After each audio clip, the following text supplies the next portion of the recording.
It's Friday, Feedback Friday. The feedback-iest day of the week. It's Feedback Friday. I can't sing too loud. You notice Cthulhu and Snorlax are sort of cuddling now. I think Snorlax might be permanent. I kind of like him there. I don't know, Zelda likes him there. So I'm really tired this week. I wasn't stupid for a change and went to the doctor for something instead of just trying to ride it out, and it's led to some complexities I wasn't really in the mood to deal with, but it's probably the best that I do. I told the patrons a bit more about what's going on with me. I don't splash that all over the internet for obvious reasons. I'm discreet about this stuff because does it really matter as long as I'm sort of disclosing not all is well in Belleville? I don't know. But help support this channel. Become a monthly patron, patreon.com/LeannaK, or buy a one-time Leanna Care session for someone who can use it but can't afford it, coffee.com/LeannaK. Someone in the comments section asked, what is a Leanna Care session? Leanna Cares is the beta version of something I'm working on in conjunction with my It's Not Therapy podcast. It's an hour for a reasonable fee, and you can talk about anything you want. It doesn't have to be, a typical I have anxiety or I have depression, though a lot of people do use it as a supplement to conventional therapy. But some people use it for artist management. Some people use it to understand social issues. It's basically just someone to talk to for an hour. And if you want to just be heard, most people don't. I've never had a person say, I just want to vent. Most people want a combination of, validation, but also some useful suggestions. But it's all over the map, from advice with writing, with social media stuff, art, sort of creative business management, as well as personal stuff. It's all over the place, and that's what it is. So there is a link in the description box below to the intake form. I did intend to have more of a website up by now, but we decided to do it right instead of doing it fast. And so, yeah. Moving on. Hopefully I've explained that well enough, because there was some really, really good comments this week. There was some really off-the-chain comments this week. I expected some off-the-chain comments considering the subject matter. I did boot a guy. I warned him first before I banned him. Because again, people who are new here, we treat people with respect here. We don't make sweeping comments about an entire group of people, that are derogatory, or I'll get to this in a comment, or like they're somehow superior to other people. You will not get banned without warning unless you're like spamming porn or something like that. That's happened more and more, but that's just a bot, right? You will not just get banned out of nowhere. It will not be something that is a surprise. You will get plenty of notice if you're doing something that I consider not appropriate. So don't worry about watching what you say all the time. I don't want that. The other thing that I do feel very strongly about is you can say what you want about me, but don't attack other people. Don't attack third parties, please. I mean, when a song's on for two women talking, fair disagreement is fair. General rule of thumb, if you're being fair, anything goes. I cover disagreements all the time, and it always baffles me when someone goes to the you only pay attention to people who agree with you, I'm the only one who disagrees. There's plenty of disagreement. There is plenty of disagreement. One of the things I want to encourage on this channel is learning those, other perspectives. I don't even see some stuff as disagreement. It's just another view. And because so much of this stuff we talk about is media, I mean, there are some things that are just mistakes in media, but a lot of it is highly subjective, and I embrace that. I'm somebody that has a deep mistrust of certainty. And so I just want everybody to be aware of that, because that's part of the benefit of Feedback Friday, right?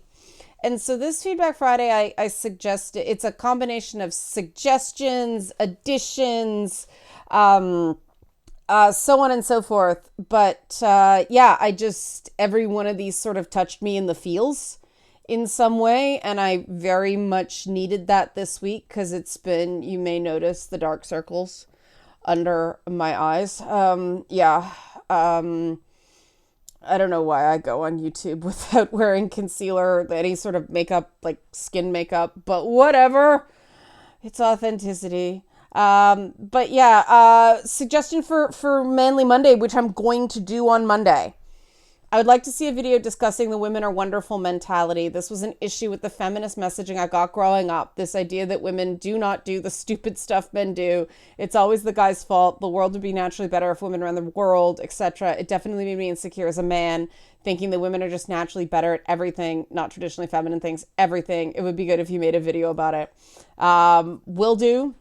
Coming up on Monday. One of the things I really enjoy about the two women talking stuff I do with song is because I get to be the lovable idiot that I am, and I don't have to caveat everything I say because she'll call me on it, right? I do definitely agree that this is something to talk about. We'll save it. I will save it for Monday, but thank you, commenter. Another one. Leanna, I touched on this in my last Monday's comment, but how much do you think the social expectations conditioning of boys and girls is specific to North American countries and other more strictly conservative places around the world?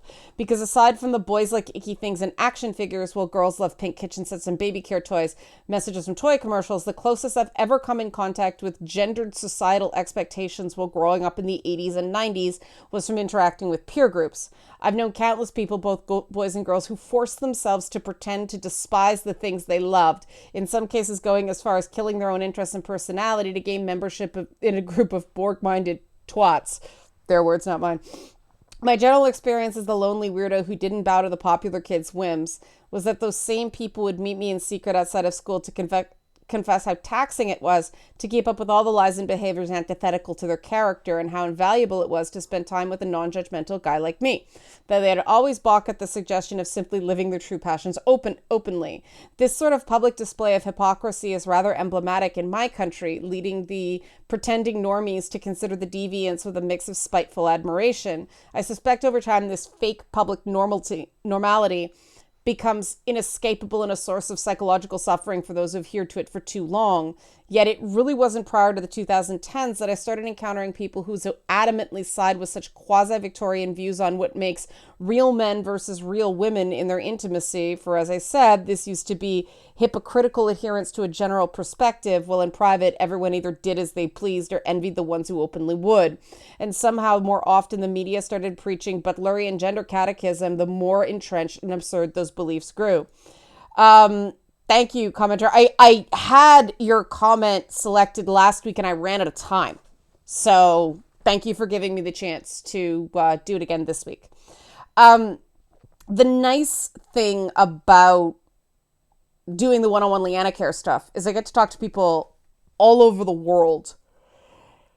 And while there are some things that vary country to country in terms of the gendering of things, it seems to be something that's happening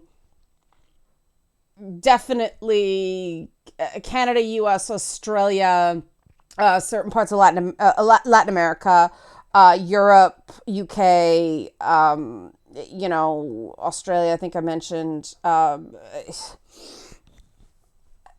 Some of the roles vary, but the roles seeming artificial and people chafing against them is fairly universal.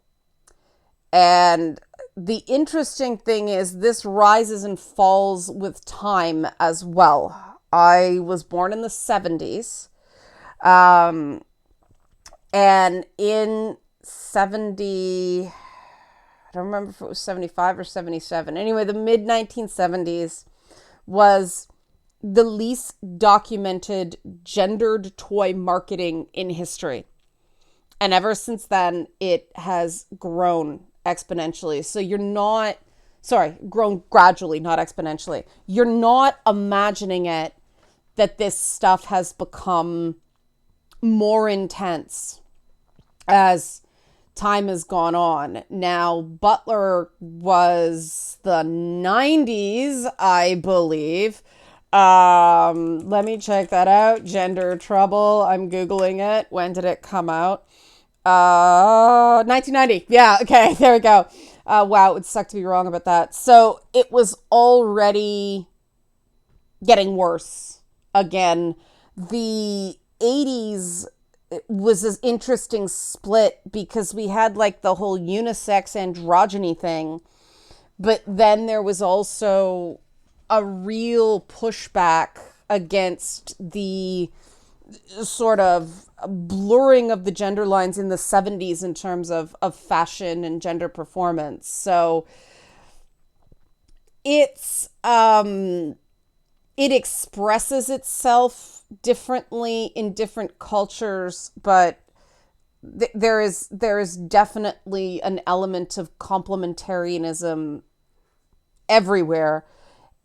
Different cultures handle it differently. I enjoy hearing from people outside of Canada just because I think we've got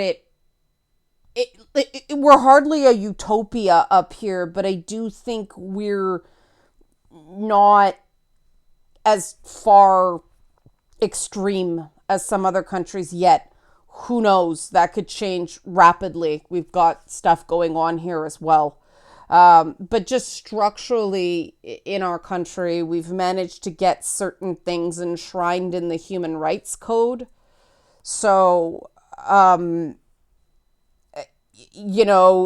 taking that away is very difficult. It's not as simple as overturning a Supreme Court decision, right? It's actually enshrined law. And so I take that perspective and try to offer it to places that are much more either complementarian or universalist. And if these terms don't mean anything to you, this particular commenter seems very schooled in philosophy, so this particular commenter will know what I mean by that. But yeah, there's something going on everywhere. I mean, I definitely know my friends and colleagues from Asian cultures talk about that stuff all the time. And the edges of it are different. The expectations are somewhat different. The expressions of masculinity and femininity are sometimes different, but it is certainly socially enforced and certainly to an extent socially constructed and artificial.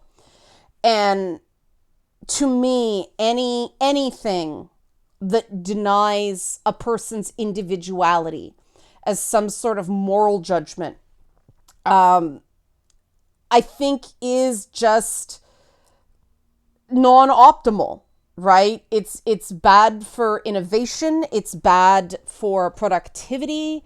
And it's bad for overall happiness and a sense of meaning. And that's why I talk about this stuff, even the weeks it kicks the shit out of me. So hopefully that sort of answered the question, is sort of a fact-based answer instead of just my opinion. Thank you. Next comment. I actually think you might be onto something. I don't really know how to express it in a YouTube comment. Right, this comment kicked me in the feels. um, I introduced my late mother to some of your videos before she passed away on the grounds your commentary helped me separate feminism from the likes of Anita Sarkeesian exploiting it. During Gamergate, I openly identified as an anti-feminist. However, I honestly think you two, me and his mother, would have had the most incredible discussions on this. She had a doctorate in psychology, endured some incredibly difficult situations. Thinking about the scar tissue versus raw wounds resonates with me, the way she tried to raise me, and would explain why I don't particularly fit into the bro dude manly man stereotype, yet have absolutely no issue with my sex or feel any need to overcompensate to fit a mold within it. Rambling a bit now, but yeah, I just felt compelled to comment to say I think you might be onto something. And the manly way to respond to someone saying you're being condescending when you didn't think you were is to apologize and say you didn't realize and that wasn't your intent. Threw that in there. But, you know, whenever somebody says, I think you and my late mother would have had great conversations, that's an honor, man. Thank you.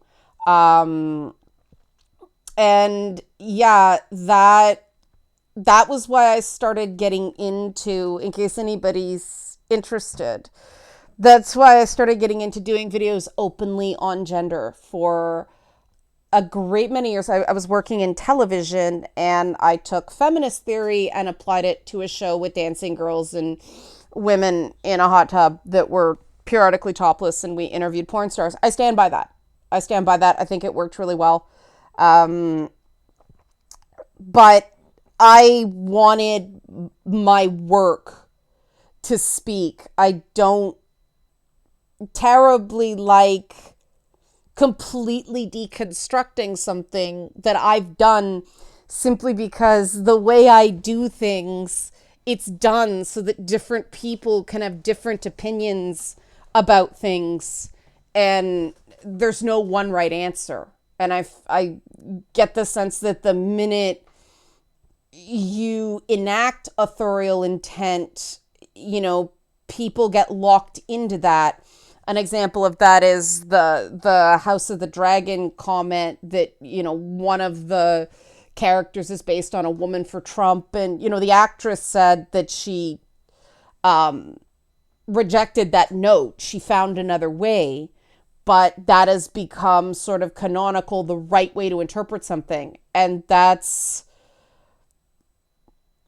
not my process. I'm sure a lot of people,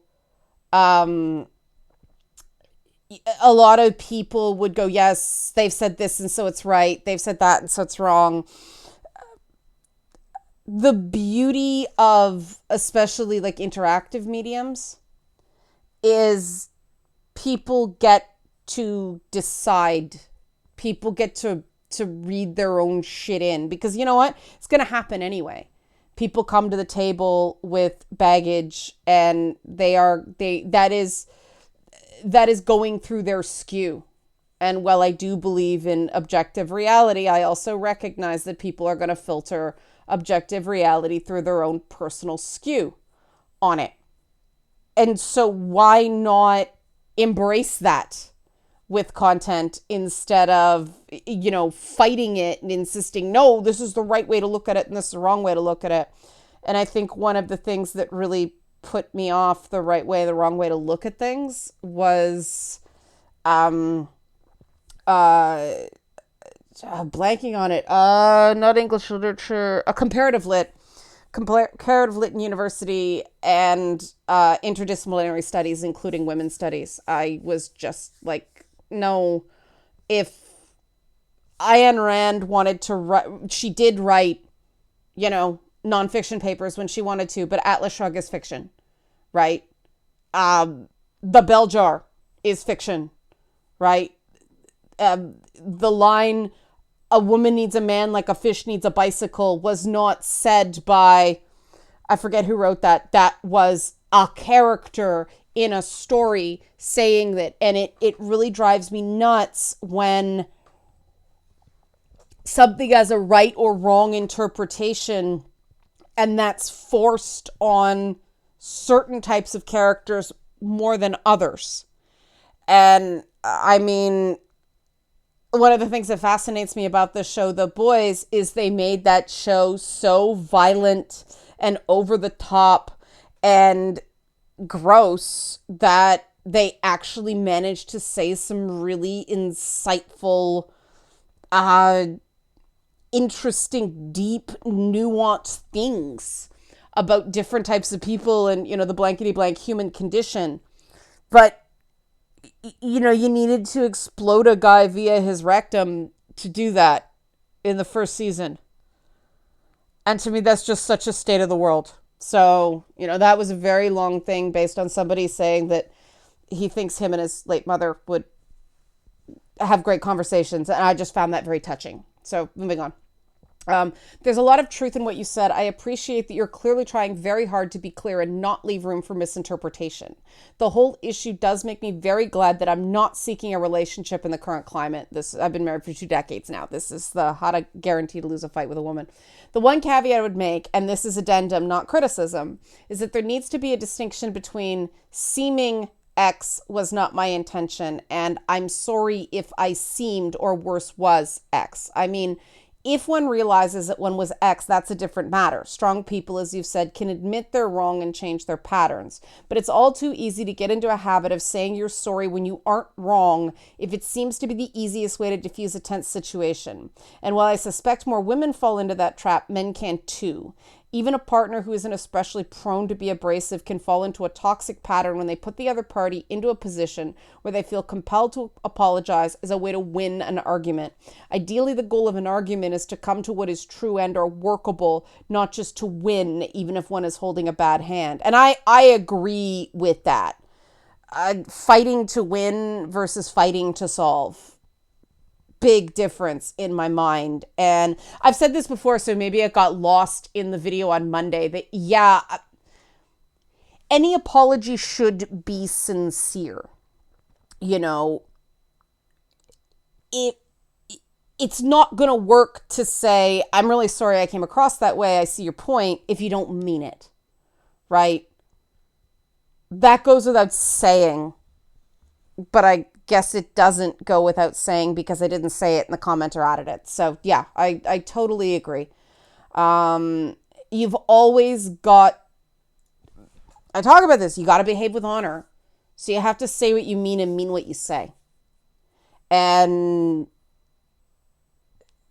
I'm better with blunt but clear than hemmy, hummy, timey, wimey. I because I'm such an acute listener when I track what people are saying, when there's a lot of words, I'm like, what is really going on here, right? So yeah, fair comment. I've come to the conclusion, sorry, this is a snippet of a conversation that I edited for time. I've come to the conclusion that the general lack of distress tolerance, this is for Wednesday's video, may be the result of a particularly strong and pathological form of denial of reality or manufactured self-deception.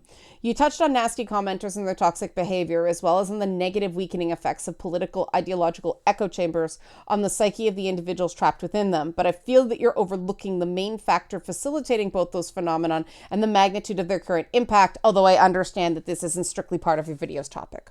You might have guessed it. To me, the fundamental issue lies in the manner in which communication is handled on social media, since most of them, including the YouTube comment section, primarily come in the form of a fundamentally reactionary space that encourages and facilitates hurling abuse in reaction to other users' written comments, and in the ability to upvote, downvote comments and replies, and you obtain a rhetorical arena-like setting where creatively obliterating the competition is subtly encouraged by the interface itself. And yeah, I mean, that's what Feedback Friday is for, right? That's why I go based on the quality of comments and people who know how to disagree. I mean, that was a shining example. Like, okay, you've overlooked this, though I understand this isn't strictly part of the topic. Great. The comment got read, right? So I agree that the structural issues with social media are a huge part of why it gets so heated. However, my whole career, I've been dealing with people. I mean, I grew up in a neighborhood where we were fighters. We had to be. You didn't have the option of a flight response instead of a fight response sometimes. And, examining that in myself and why that happened has been a big part of my work. But, it's undeniable that there are structural issues with social media. Although the obnoxious uncle at the Thanksgiving dinner table is a trope going back to the 1950s. So, it's both, right? Has the structure of things like YouTube, Twitter, Facebook, Reddit. I think Reddit's one of the worst because the upvote, downvote shit. Has it helped? Absolutely not. Um, did the urge pre-exist? Yes, which is why they're designed that way. I think it's evil, but it's engagement. It's keeping people on longer. Enragement is engagement, and yeah, they're exploiting a pre-existing human tendency that I actively work against through format like this. Okay, thanks for your comment. And this one, I thought I left it to the end because this one really hit home. Like I said, I grew up in a rough neighborhood, so here we go. At about 1645 on the distress tolerance video, you start talking about pulling a win out of an unwinnable situation and how attempts to control that lead your brain to perceiving something or someone as a threat. That hit stupidly hard with me. In August of 1990, I got attacked when I didn't see the warning signs of a real threat and damn near got killed because of it. After dealing with PTS for 30 years, a stint in the army, and reading a few books about what is and is not a threat, I wanted to weigh in. Like distress tolerance, most people really don't understand what a real threat is. From observing and talking to my non-military friends, a threat is anything that upsets the calm. To my friends who have been in life and death situations, the threshold of what a threat is much higher. There's likely a happy middle ground that doesn't involve constant threat scanning. I'm in the US, so I take the following with a grain of salt. No, I'm in the US, so take the following with a grain of salt. Okay. We as a society move the bar from people and things that are dangerous to things that merely cause distress. Danger, to me, is anything that could damage or destroy life, limb, or eyesight. For me, anything that doesn't meet those criteria don't get classified as threats. It frees me up to decide if those things are annoying or wholly irrelevant. Identifying threatening behavior can give you much needed lead time to address escalating behavior before it spills over into being a threat. Like most life skills, understanding and implementing these skills is like any other skill. You have to train, condition, and strengthen all parts of it before it becomes a seamless part of your life. The big takeaway is that distress does not equal threat. Use the distress as an opportunity to take a closer look at what the behavior is and measure it against your own threat profile. That's the best advice I can think of to help.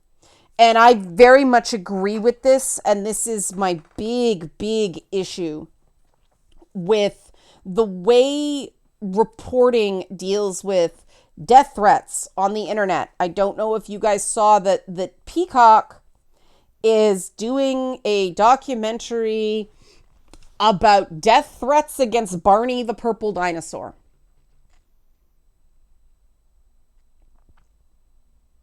And I think I called it performative vicarious faux trauma. 'Cause holy shit. I mean, yeah, there was that song. I was a bit old for Barney. Okay, I was a lot old for Barney. But I remember people going, I love you, you love me, let's gang up and kill Barney. And it went on and on and on to very, very violent metaphor. And then no more purple dinosaur. Because people were just so done with Barney. It wasn't literal. It wasn't serious for the most part. Holy fucking shit. Did the person, apparently somebody did send a death threat to one of the Barney suit guys, which I'm like, no, solidarity in mascots. I did mascot work. I fucking loved it. You not go after my fellow mascot performers. That's stupid, but that was one person, right? The overall cathartic wishing harm on Barney the purple dinosaur was not a real threat. And as somebody who did have to go to the police and was not taken seriously about someone who was violent and was a credible threat, and I had to deal with it on my own, the inability to judge the difference between somebody who is, you know, go do something like not serious, and the legitimate, yeah, this is a problem. As I've had to go to the police a few times with people. I have friends in law enforcement that help me out with some of this stuff, determining whether someone's a credible threat or someone's just talking. Because yeah, there have been some, and I did not poke those bears. That's the thing about doxing that I take so seriously, is all it takes is one person who is using anonymity to escape from an abusive spouse. I know in one case, a guy changed his name to get away from his parents who were abusive. The All it takes is doxing the wrong person who has that going on in their life, and you have threatened them. And the way threats are, pantomimed on social media now, it really takes us away from that serious reality.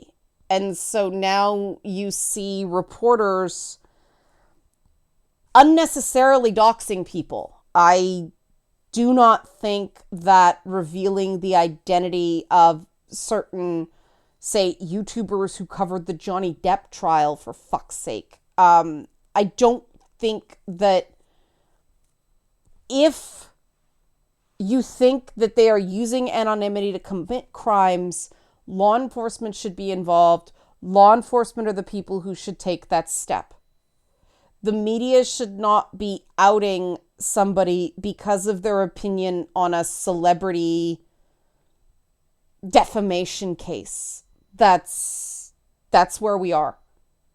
But it's journalism, but they're a threat, they harm women. I'm sorry, no. One person can't do that.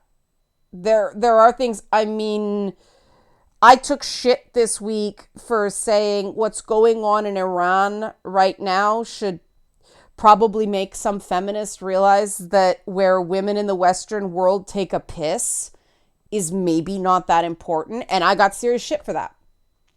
I stand by that. Because again, discomfort is not a threat. And yes, there is one thing I had to learn, is that threats to your reputation are quite serious. I learned that the hard way too late, but the comment about a guy who was anti-feminist in Gamergate now, but his mother, okay, all the damage that was done to my reputation during Gamergate, you know what? Stuff like that kind of makes it worth it. A++ would probably do it all again with stuff like that. But yeah, reputational damage is a problem. People are losing their jobs for too little nowadays. I think we can solve that problem. And the commenter did say there's a happy medium, right? Because when you think about it, if you lose your job, then your physical well-being does get impacted. I mean, in the US, it's so much worse. It's so mercenary compared to up here. But I do think that one of the things I want to do with this work is, the story behind where Beelzebub came from was somebody calling me literally the devil and destroying my reputation because they determined I was a threat for having a different opinion. Kiss, kiss, kiss, kiss, kiss, stabby, right? Like, that's how I deal with it. Because whatever, okay, you trashed my rep. Couldn't stop her, but I keep going on. And I think that I do believe that while you may not win in the short term and people may be able to lie about you in the short term, if you build up enough respect in people who understand the concept, you will get through. I know that's how I've gotten through. And I know, and I see some people that I respect very much, very, very jittery about some media stuff right now. And I don't know what to do about that because I mean, my own experiences with the media are, I don't have the same perspective as a layperson who just sees it from the outside. And I understand that, you know, I do think we've overdosed on identity, but that doesn't mean identity is not real, and that doesn't mean that threats to the validity of identity aren't real in its own way, right? So that stuff will unpack in future weeks. But yeah, look for that Manly Monday on Monday. Thank you, commenter, for unintentionally backing me up on that. And thanks to the commenter who said nice things about me and their mother. Help support this channel. Become a monthly patron. Patreon.com/Leanna K. Patreon support is awesome when I get canceled. Or buy a one-time Leanna Care session for someone who can use it but can't afford it. Is still a wait list. Coffee.com/Leanna K. Thanks for watching. Have a great weekend.